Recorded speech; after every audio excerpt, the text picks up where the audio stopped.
Mukhang wala na talaga ang takas ang mga motorista na patuloy na susuway sa no-contact apprehension policy ng MMDA. Dahil bukod sa website, meron na ring text notification feature ang May Huli Ka website. Yan ay para mabilis na malaman ng mga motorista ang kanilang violation. Tiniyak naman ng ahensya na hindi ito makukompromiso ng mga scammer. Ang balitang A to Z hatid ni Naomi Almojano. Hindi na makasingit at mas napatagal pa ang biyahe. Yan ang daing ng rider na si Ronel dahil sa implementasyon ng No Contact Apprehension Policy o NCAP ng Metropolitan Manila Development Authority. Halimbawa na lamang ang biyaheng Pasig papuntang Camanava area. Nasa 1 oras na ang dati lang na 30 minutong biyahe para sa delivery ng karne.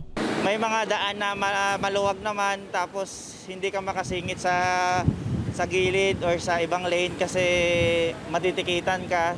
Kunot din ang noo ni Ronel sa May Huli Ka web application na inilunsad ng MMDA dahil aniya, kumakain din ito ng kanilang oras. Yung website kasi nila hindi lahat nakaka-access eh. Magugulat ka na lang may violation ka na. So pahirap talaga yung NCAP. Kaya ang solusyon ng MMDA rito ang paglulunsad ng SMS notification feature sa May Huli Ka web app. Wala nang lusot dahil real-time o agarang maisisend sa loob lang ng hindi hihigit sa 1 minuto ang text at email, laman ang detalye ng paglabag ng motorista.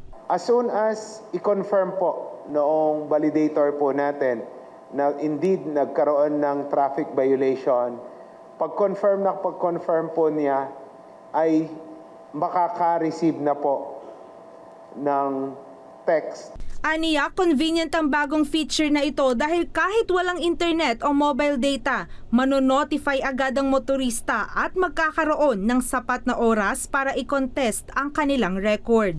Cost-effective anila ito dahil 23 centavos lang ang halaga ng bawat text. Paki-update yung LTO, LTMS records para po mapadala namin sa tamang number at tamang email yung pong notice of violation, yung ownership po, i-transfer po kaagad natin at i-update yung record.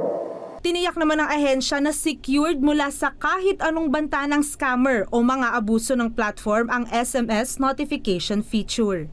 Kaiba sa mga karaniwang text message na ating natatanggap kung saan makikita ang contact number ng sender gaya na lamang nito, sa May Huli Ka web app SMS notification feature, kapag pinindot ang information center, walang lalabas na number o walang makikitang kahit anong contact details. Kaya kung ang sender ng inyong traffic violation ay may spesipikong numero o contact number, marahil hindi yan sa MMDA galing at marahil yan ay isang scam. Ayon sa ahensya, sa mga otorisadong bangko lang at MMDA payment centers lang pwedeng magbayad ng multa at hindi sa text. Wala po kaming ipapadala na link for payment na kung saan nyo babayaran yung alleged huli.